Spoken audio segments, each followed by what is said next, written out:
Diagnosis हो सकती हैं। इसकी प्रोडक्शन बढ़ सकती है कि ब्रेन से ही सिग्नल आ रहा है कि इसे ज़्यादा पैदा करो, राइट, क्योंकि ये ग्लैंड जो थायराइड है ये अपनी प्रोडक्शन पैदा कर रहा है, एक और ग्लैंड है ब्रेन में, उसके इन्फ्लुएंस पे, उसके कहने पे, जिसको हम हाइपोथैलेमस कहते हैं, वो TRH रिलीज कर रहा है, थायरोट्रोपिन रिलीजिंग हार्मोन। अच्छा, वो बताता है इस ग्लैंड को कि आपने कितनी प्रोडक्शन करनी है। अगर कोई प्रॉब्लम हायर लेवल पे, कोई खुदा न खासा उस रीजन में प्रॉब्लम है, तो भी इसकी प्रोडक्शन बढ़ जाएगी, राइट, मतलब फिर हाँ एसोसिएट है। फिर कुछ लोग जो हैं वो एक्सोजीनियसली कुछ ऐसे मेडिसिन ले रहे होते हैं, कोई ऐसी दवाई ले रहे होते हैं जिसकी वजह से इसकी प्रोडक्शन बढ़ जाती है, या ये जिस्म में अकुमुलेट होना शुरू हो जाता है, क्योंकि जो ग्लैंड प्रोड्यूस कर रहे हैं, जिसे हम थायरॉक्सिन कह रहे हैं, उसने जिस्म से निकलना भी है, एक्सक्रीशन नहीं हो रही, तब भी तो वही अलामत आएंगी। तो इसकी अगर हम जनरली थायराइड डिजीज़ की बात करें तो मोरली 40 और 50 टाइप्स ऑफ डिजीज़ होती हैं। हाइपरथायराइडिज्म की हम बात करें तो इस अम्ब्रेला के अंदर 15 से 20 किस्म की तकरीबन डिजीज़ ऐसी आती हैं जिनको हमने सेपरेट सेग्रीगेट करना होता है कि हम कहाँ पे खड़े हैं। फिर उस डायग्नोसिस के बाद उसकी ट्रीटमेंट शुरू होती है। ट्रीटमेंट की बात कर लेते, क्या ये मेडिसिन से ट्रीट हो सकता है या फिर प्रोसीजर की तरफ जाना पड़ता है? मोस्ट ऑफ द टाइम इसे मेडिसिन से ही ट्रीट किया जाता है। कॉज फाइंड की जाती है। अगर तो ग्लैंड अकेला हाइपर एक्टिव हुआ है, ठीक है ना, फिर उसको सप्रेस करने के लिए या एंटी थायराइड ड्रग्स या के कुछ, अगर वो इन्फ्लेमेटरी कंडीशन कोई है, थायराइडाइटिस है, जो कि हमारे गदूदों के डॉक्टर जो एंडोक्राइनोलॉजिस्ट हैं वो इसमें एक्सपर्ट होते हैं, इसको ज़्यादातर वो मैनेज कर रहे होते हैं।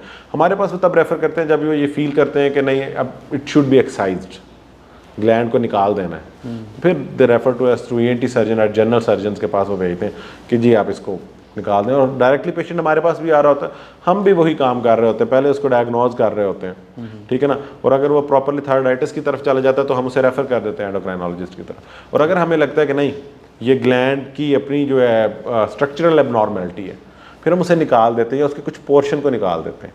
सही, आधा निकाल देते हैं, अगर आधा ख़राब है, पूरा है तो फिर अगर पूरा निकाल दें तो फिर उसे सारी उम्र के लिए हमें थायरॉक्सिन बाहर से देनी है, ठीक है ना।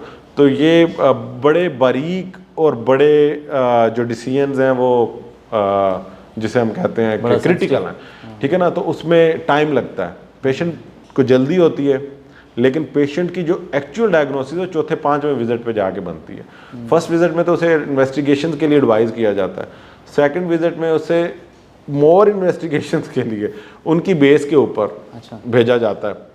फिर वहाँ पे डिसीजन आता है कि अब मैं टेक कर रहा हूँ इसको एज ENT सर्जन या एंडोक्राइनोलॉजिस्ट गदूदों का डॉक्टर टेक कर रहा है। अब जब मैं उसे अगर मैं टेकअप कर रहा हूँ तो फिर तो मैंने डिसीजन ले लिया कि ना मैंने इसको निकालना है, आधा निकालना है, पूरा निकालना है। फिर मैं उसके लिए CT करवा रहा हूँ या अपनी अरेंजमेंट्स कर रहा हूँ। अगर ये जा रहा है, मैं कहता हूँ नहीं कि ये मेडिसिन से ट्रीट हो सकता है, और मैं उसे एंडोक्राइनोलॉजिस्ट के पास भेजता हूँ, और फिर उसने अपनी जो है कुछ इम्यूनोहिस्टोकेमिस्ट्री करवानी है। सही, इम्यूनोहिस्टोकेमिस्ट्री नहीं, इसे हम कहेंगे इम्यूनोलॉजिकल टेस्ट करेंगे, वो करवाने हैं उसने, तो ताकि वो देखे कि वो उसे किस टाइप की उसने मेडिसिन देनी है, किस रीजन को उसने फोकस करना है, ठीक है ना। सिंपली हम उसको आते ही पेशेंट को अगर हाइपरथायराइडिज्म में तो एंटी थायराइड ड्रग्स दे देते हैं जो बड़ी इजीली अवेलेबल है, जैसे कार्बिमाजोल और ये पायरोथायोयूरासिल वगैरह, ये हम दे देते हैं, जिसे और साथ हार्ट रेट को डिक्रीज़ करने के लिए सिंपली हम दे देते हैं। लेकिन ये चीज़ तो क्वैक भी कर रहा है, जो बैठा हुआ है कहीं पे भी, जो डॉक्टर नहीं, वो भी कर रहा है।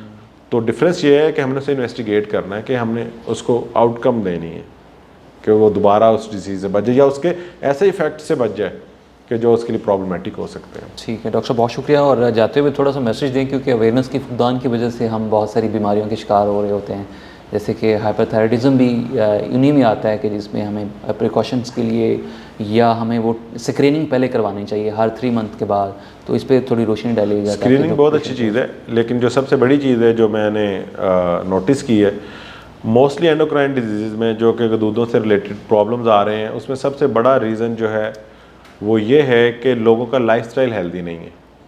लाइफस्टाइल हेल्दी होने में फूड भी आ जाता है, आपका रहन सहन आ जाता है, और स्लीप आ जाती है, स्लीप के पैटर्न्स, क्योंकि ये सर्केडियन रिदम के साथ आपके मैनेज हो रहे होते हैं कि सूरज कब निकला, कब गुरूब हुआ, आपकी बॉडी उसके साथ अपने आप को सिंक्रोनाइज करती है और आपकी बॉडी के हार्मोन्स उसके साथ सिक्रीट होते हैं। एक बंदा जाग ही रात को रहा है और पूरा दिन सुबह को सो रहा है, तो ही और she is more prone to contract endocrine disease, उसे गुर्दों की बीमारी होने के बाकी लोगों से ज़्यादा चांस है। तो अपने स्लीप पैटर्न को बेहतर करें, कोशिश करें सुबह जल्दी उठें। ये शायद आपके लिए चीज़ ये इसके साथ लिंक्ड ना हो, लेकिन ये रियलिटी है, और लाइफस्टाइल को बेहतर करें, यही टेक होम है। बहुत शुक्रिया जी। नाज़रीन, हमारे साथ मौजूद थे doctor Mohammad Ali Raza, consultant ENT surgeon, जो कि अपनी कीमती आरात से आगाह कर रहे थे और ये बता रहे थे कि हाइपरथायराइडिज्म को हम कैसे मैनेज कर सकते हैं। तो आज का शो अपने अख्ताम को पहुँचना है। अपने मेज़बान डॉक्टर रमाडा को इजाज़त दीजिए। अल्लाह।